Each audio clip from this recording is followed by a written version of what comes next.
Hello, Transformers fans. This is Speed Hunter for you guys. I have you from the new Transformers 1 and Yolopark's AMK series model kits. I have for you today D-16 in cogless and cogged forms. Now, yes, it does mention on the box art for our cogged version as Megatron slash D-16, but for the review, I'm just going to refer to him as D-16 for reasons.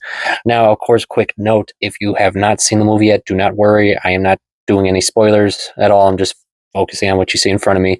And all I would say is if you haven't seen the movie yet, I'd say please give it a try. You won't, you won't hate it. Trust me on that. All right, on to the review. Now, of course, one other note, because I get asked this a lot of times, can these two transform? No, for several reasons. One, they are model kits, and in most cases that Hasbro license out, yeah, they're just never designed to transform. But to be fair, as well as I've mentioned in my other review with Orion Pax, you can't transform a bot that has no cog. So, yeah, I mean, go ahead, you could try, but what's he going to turn into? All right, but as you can see, guys, yes, we are looking at their latest models from Yolopark, and I have to say, these were just as much fun as Orion Pax was. Very nice details, very accurate, very playable posability, and for very good prices, guys. I cannot stress that enough. I like the prices of these kits. They're very easy to afford, fun to play with, and I just can't really find any major complaints. I mean, I've seen people who bought these sets and got first release sets of these like before the movie came out and just ball of fun with these. And D-16 is definitely one I've been wanting to get my hands on for a good amount of reasons. And yeah, it's just awesome to have him with his original form to his eventuality form, let's just call it that, and other reasons. But yeah. Oh, and quick note, if you hadn't noticed this, yes, this is Yolopark's pre-order exclusive acrylic stand piece with D-16's movie design through it, and it looks really nice. Now, unfortunately, you can only get this version through the pre-orders up to the day up. Sorry, up to my current knowledge, but I do know that Yolopark also just recently released a new acrylic stand where you can get all four main characters in one piece if you buy their current TF1 set. All right, now on to the models themselves, and so we shall look first at our cogless D-16. As you can see, he looks really nice with this really nice silver color and such, very movie detail accurate. I love the whole Decepticon logo here, faded, but really, just looks so cool. I like it. I like the facial detailing, the body detailing. It looks so accurate right off the screen. That's one reason why I really like the Yolopark series, guys. They're just very accurate to detail. That is just, spot on right there. Now for articulation, of course, if you're wondering, yep, just like with Orion, he has got a full ball jointed setup, so you can go as much as you want with him. You can go so far with this. He's got a ball jointed hand with other hands, which I'll show in a bit. As you can see, with no problem, easy to pose, and with his waist, it's a little tighter on his, but as you can see, I can go full 360 still with no problem. For his legs, he can go all the way out with no problem, all the way back. His legs can bend so far, and his foot does have good posability. Now, it can't spin all the way around, but it can go about that far with no problem. And lastly, for his head, it is a little stiff on mine. Maybe it's just my copy, but as you can see, you can go all the way around if you want with no problem and such. So there you go with that. Now, if you are wondering, of course, with the chest setup right there, if you do, you can remove the front armor, though it can get stuck like such because it's originally detached. But as you can see the entire inside of D-16, including where his cog should be. And if you are wondering by any chance, can you install his cog? Well, to answer your question, yes, you can. I mean, if you want to keep a movie accurate, of course, you don't want to, but just in case you were curious. And it's just simply plugs back in, and there you go. Now, let's take a quick look at his cogged bigger self. Now, I mentioned this in my Orion video, but I'll mention again in case you didn't see. From what I have heard, when Yolopark designed the cogged and cogless versions of each character, they designed them to be as screen accurate as possible, not just in detail and all that, but in actual height-wise, from what I've heard. So that's why, if you're wondering why your cogless versions are smaller to the cogged version, is because they want to make them as screen accurate as possible. So yeah. But now on to his articulation, just so you can see. And real quick, yep, he's got a shoulder setup just like Orion's cogged version does, and a full range of motion for his arm. You can go so far out. His shoulder armor does extend out, so you can, of course, continue such poses with no problem. Though it can be a little tricky to put back on, but no big. Full 360 here for his arm. His elbow is double jointed, as you can see there, so you can do a full bend like that. Though I have to admit, the way that joint looks right there is a little freaky. It's like a skeleton look. Maybe that's just me, though. Oh, my bad. But yeah, as you can see, the armor is easy to pop off, but it's easy to reattach, no problem. And like Orion, his hand is the reverse of his cogless version, meaning the ball joint is on the actual wrist. It's right here instead of the hand itself. But yeah, full posability there with no problem. And as for his waist, it is a little tight on mine, but you can go all the way around with no problem. And just like Orion has mentioned, he's got a full ab crunch with no problem whatsoever there. And as for legs, you can go so far out there. You can bend all the way back, though you will bump into some armor, so you can only go so far. But his leg can, of course, bend about that far without straining anything because of armor and such like that. And of course, as you can see, his side skirt can move a bit, so you can move it out of the way, so you can do other bends like that with no problem. And for feet, he's got a double joint setup with the ball joint and a joint in here, so you can go as much as you want. Bend, crack, you know what I'm saying. And if you were wondering, yes, he has a big toe bend, like, oh, my apologies.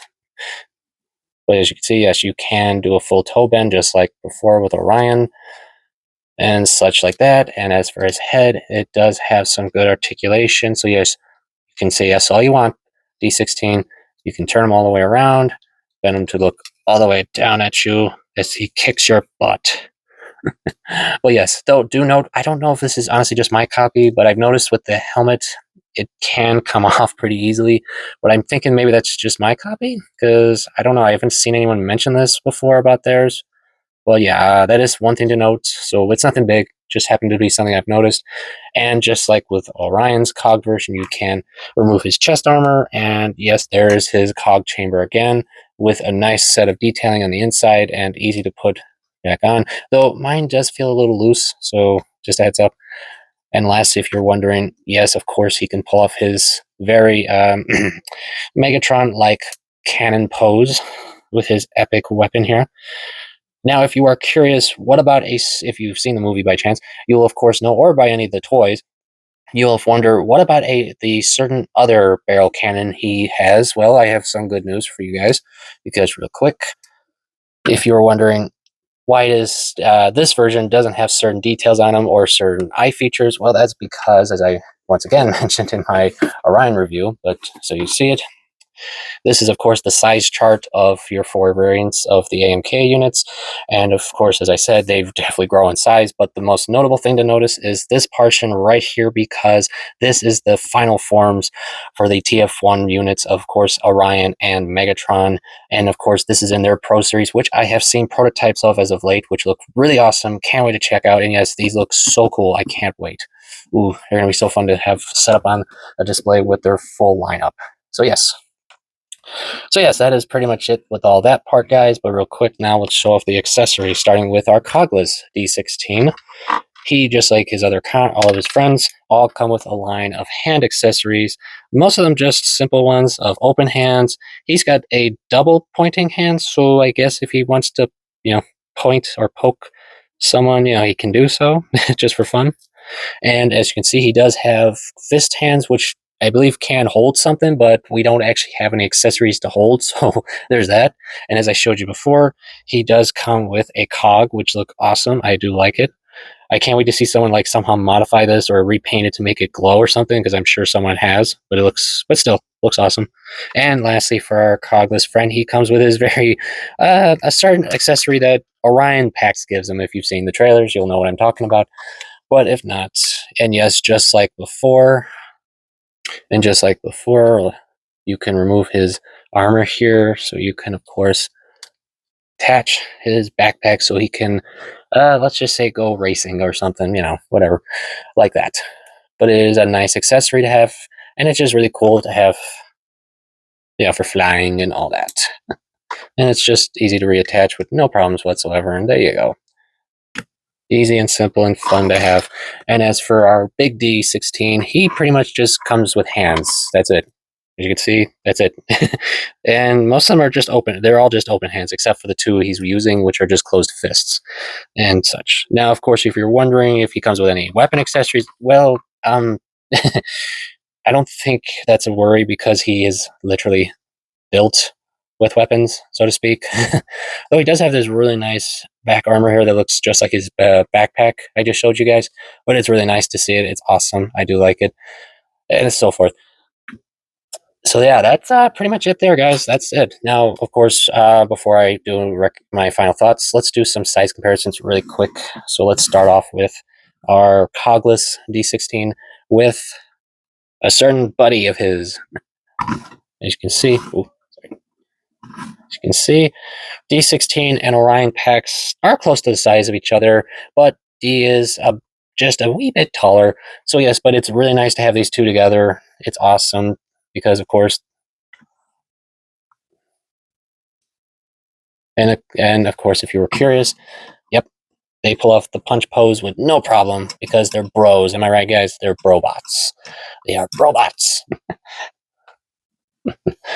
But of course, what else would I be able to compare them with but a certain other AMK unit I have from Yolopark, and that is their mini series. And this is, of course, as you can see, a certain future self, but yes, his G1 Megatron self. And as I've seen with the other minis, the cogless and mini versions aren't that far apart in height. So as you can see, even though Megatron here is a bit shorter, he's not too far off, honestly, as you can see. And it's pretty interesting to have like this setup, as you can see here. But we're not done, of course, because since we have our cogless version right here, let's share them off with us. Well, once again, with his good buddy Orion Pax. And in this size setup, Orion is definitely much closer in height than his other version, as I showed you guys. But it's awesome to have these two together like this. I do love it. It's epic. And I have high hopes that AMK's line will continue doing TF1 units outside of all the just recently revealed units they've shown off, because I would love to see certain TF1 characters get a release in this lineup. But, we'll see, guys. But while we're at it, as I just showed you guys a second ago, of course, I got to show off D-16 with, once again, his future self, G1 Pro AMK Megatron. Man, it is like just crazy how it is to have these two together. It's like past and present. It's so crazy, but it's so cool to have them. I love it. And the height of these two are pretty dang close to each other. Now, the only thing is I noticed that some may not have noticed is that for some reason the cogged version of D-16 has a not a full silver color to his armor too. I've noticed it's got a mix. It's not a silver like you'd see with the cogged version or of course Megatron here. I'll try to bring it in. It's got like a yellowish silver. I don't know if that's me, but it was an odd thing I noticed. But yeah, however, it's cool. I still like it. And with a little panel lining I added to them, it's nice to bring out the extra details, as you can see, and such like that. So yes, that is it, my friends. My final thoughts on these two is, yes, I definitely recommend you check them out if you were into the TF1 line. If you're looking for very accurate designed versions of these, of D-16, because understand, friends, we do not have a lot of D-16 releases. So yeah, I mean, the fact that we have these two is awesome. I would love to see a few more, honestly. Maybe a G1 version, just for fun. But yeah, I like these two a lot. It's awesome to have them with Orion as well. And of course, if you happen to have the other units from the AMK line right now. But yeah, I can't wait to get the pro version of Megatron to add to this setup. It's going to look awesome. I can't wait. But yes, I definitely recommend these two if you're going to get them, especially if you're already planning to get Orion. You sort of have to get his best buddy in the whole wide world. Or, sorry, whole wide Cybertron. So yes, that is it for today, my friends. I thank you always for coming. I hope you're all enjoying your hobby. I hope you'll consider checking out TF1. And of course, I will see you all later.